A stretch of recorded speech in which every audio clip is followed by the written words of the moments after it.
Masya Allah, tabarakallah. Mekah Al-Mukarramah diguyur hujan. Allahu Akbar. Mekah Al-Mukarramah diguyur hujan ya.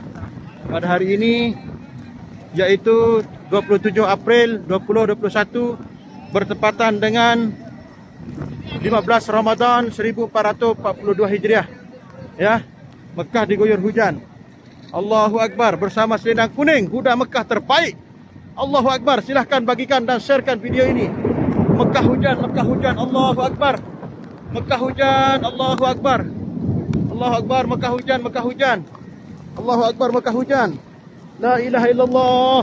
La ilaha illallah. Hujan, hujan, hujan. Mekah hujan, Masya Allah, selendang kuning.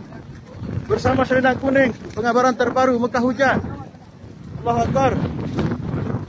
Mekah hujan, Masya Allah.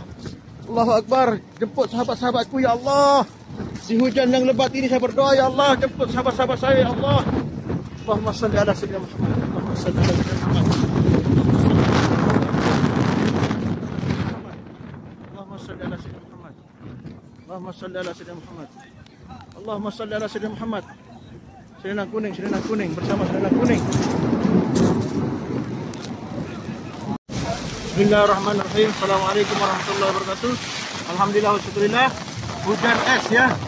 Hujan es turun di bumi Mekah Al-Mukarramah 15 Ramadan bersama selendang kuning. Allahu Akbar, Allahu Akbar, Allahu Akbar, walillahil hamd.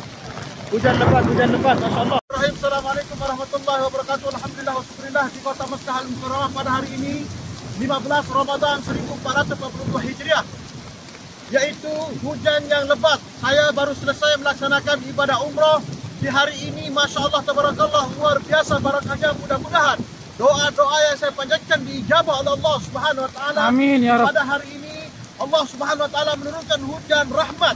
Kemudian di bulan yang barakah. Kemudian insya-Allah tahun ini tahun yang barakah. Insya-Allah kita boleh tunaikan ibadah haji pada tahun Amin ini. ya Rabb. Kita sempurnakan ibadah upah badal haji nanti insya-Allah. Kita boleh tengok air sekarang ini, Masya Allah, tabarakallah, depan-depan kita nih. Allahu Akbar. Oh, banjir. Masya Allah, inilah keadaan yang berlaku. Silahkan sharekan dan bagikan ya. Insya Allah bersama Ustaz Huda, Ustaz selendang kuning terbaik.